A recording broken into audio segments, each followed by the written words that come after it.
r/AskReddit. What's the biggest scam people still fall for? The old pyramid scheme still works despite being old and every tray of it being widely known. Sometimes you can't beat a classic. As long as there are stupid people to take advantage of stupid people to take advantage of stupid people and so on and so forth, thus adding to the great chain of life. These Facebook posts imitating real companies saying you'd win whatever they're offering, despite the page being created hours ago and the only post being said giveaway. The comments are always tragic to read. For some reason the really popular ones I see are free RV or free tiny home. When my friends repost the posts I have to hold my tongue, lol. I have several clients that fell for the scam where when you do a password reset on a bank website and they text you a code to complete the password reset and the scammer calls you for the code. If you receive a code via text, never tell it to someone else. Do you have a moment to talk about your car's factory warranty? Just bought a new 4Runner. Immediately started getting calls on my cell phone. Those duckers spoof locals tricking me into answering all the time, bastards. Not gonna lie, I attended one of those pyramid scheme meetings at my friend's insistence and man, it was filled with low income people and the whole thing was clearly targeted at them. Felt really bad seeing how they were being sold dreams of earning a lot of money and stuff. Such a scam. My first ever job interview turned out to be an MLM. I was pissed. Mobile games which are designed to be bad so they can frustrate you enough to buy their currency. Failing that, the game will feature spam clicking until you run out of energy, which will spawn a buy more energy pop-up, hoping you will buy lots of it by accident. I tried one that mathematically requires you to spend money to progress after a certain point. It looks possible, but when you run the numbers it's clear there is no amount of grinding or daily logins to make enough in-game currency for the next stages. Those Microsoft scam calls. It works so well that they have offices LMAO. I got a call from one of those. When the lady told me to turn on my computer I replied that I don't have a cordless phone, and the cord wasn't long enough to reach my computer. Then sat there in awkward silence for a minute or so until she hung up. Before you think ill of me, I was on a corded phone, so it wasn't a total lie.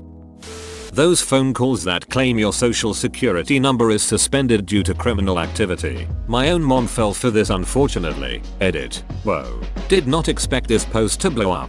Tips to avoid this kind of scam. If you live in the US, your SSN will never get suspended. SSA FBI's will contact you directly through mail, not by phone. Scammers are experts on phone spoofing. The phone numbers may look legit but they're not calling from them. Don't panic if a scammer does have your information. It was all obtained through hacking a website where you filled out a form. Be sure to clear auto form fill data. Always have strong, hard to guess passwords. Never confirm any personal data even if it's 100% correct over the phone. They want you to verify this. Pay attention to unusual background noise. Our scammer played a blaring siren noise after transferring the call to the police during the entire conversation. My mom only figured out it was a scam when she heard background noises of an Indian street. No one will call saying you're going to be arrested. Arrests only happen in person with an arrest warrant signed by a judge. Government agencies do not take payments through gift cards nor ask for the codes and pins when you deposit money on them. Gov agencies won't stay on the line with you the entire time you're withdrawing and depositing money, especially past business hours. At all. Always have antivirus software. Viruses are the common way to steal your data and scam you. Nigerian prince emails. I can't believe people still fall for them, but apparently it's a multi-million-dollar industry. Weight loss pills and weight loss tea.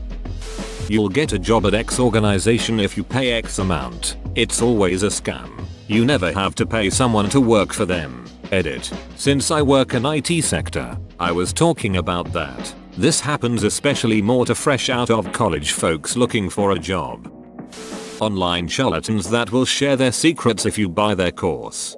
Alright, here's my secret to getting rich. Step 1. Get people to think you have a secret to getting rich. Step 2. Make them pay you for the secret. There is no step 3. Multi-level marketing. Hey babe. Red heart.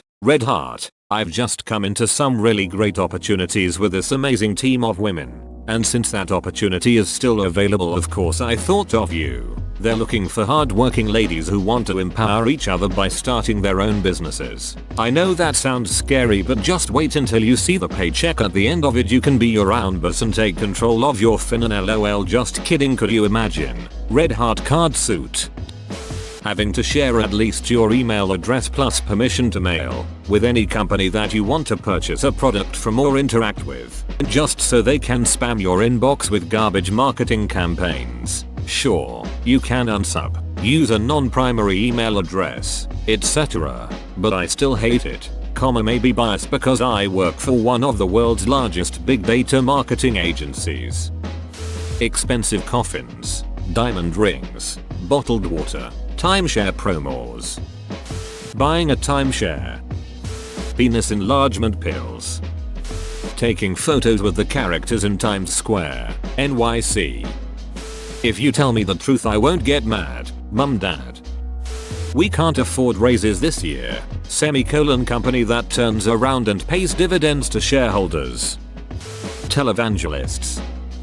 Jim Duckingbacker, my nephew, who is around 22 or 23 now, is a youth minister. When he first started doing minister training or whatever it's called, he went to a camp that Jim Backer and his son owned and trained there for like a year. He's so young that he probably hadn't even heard of what the Backers are most famous for, being con artist pieces of shit, and I never talked about them around him because he was an adult choosing his own path. But man, did I hate it. To this day he's still good friends with Jim's son.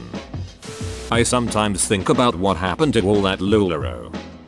I was in the insurance industry as an auto damages appraiser. The biggest one is the anti-insurance body shop that will fight for you, or that pans itself as a quick fix shop, or that pays your deductible. No, they won't. Every one of those places is going to duck you in the ass. Collision repair centers are absolutely 100% in a symbiotic relationship with insurance companies, because so much of their business comes from insurance jobs. If the shop claims to hate insurance companies, run the duck way, because if you use them, your life will get very aggravating very quickly. You are not going to get factory parts for your fender/bumper job on your 2009 or even your 2015 car. The aftermarket fender and recycled fender are the same steel composition and are certified, and it's not a safety issue. And your shop is lying to you when he says it just can't fit, even though I know damn well it does. And that those master certified body repair technicians are more than perfectly capable of straining out floor pans and quarter panels with nothing but elbow grease and an artist's touch,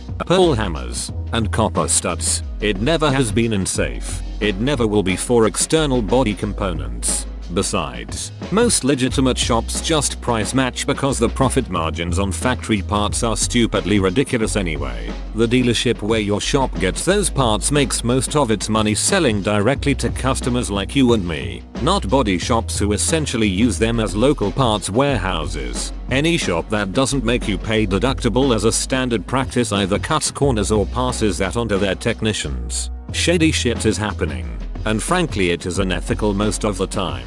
I do not know a single sensible business that would strip 100, 250, 500, 1000, whatever the duck your deductible is off their bill. That is your responsibility as an insured to pay that to offset your premium and to absorb some of the risk involved in an accident. Any shop that tells you they can take you in immediately, without any prior notice by you, is going to duck your life, especially if you have rental. They are just holding cars on backlog and then charging storage, which is a massive gamble because either you are paying or the insurance company is paying, and in the end you lose because, more premiums later down the line. A good shop does not hold your still drivable car and has a backlog of 1 to 4 weeks, maybe even a month. It is not an inconvenience. Expect this. Getting repairs done at a body shop is exactly like going to a busy restaurant. You know the food is good, and you have to make a reservation,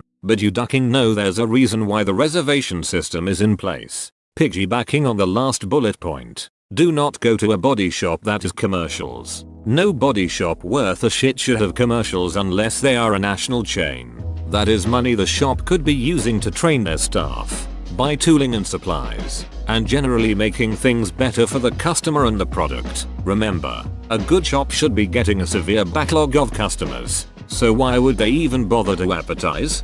Do some ducking research before you go in, and trust your gut. Don't like the receptionist? Don't like the estimator's attitude because he thought you were too stupid to understand the repairs? Ducking leave. You can go to any shop you want by law, but if you can make a match in heaven with the insurance company and your preferences, then your claim, and by extension repairs and your rental, will be handled and approved faster because in-network shops are connected to the insurance company's claims submission systems and rental car systems, thereby completely abstracting the adjuster out of it for the most part, save for updates, approvals on weird shit, and the checkup on rental. You also receive lifetime warranties on the repairs from the insurance company and also the shop.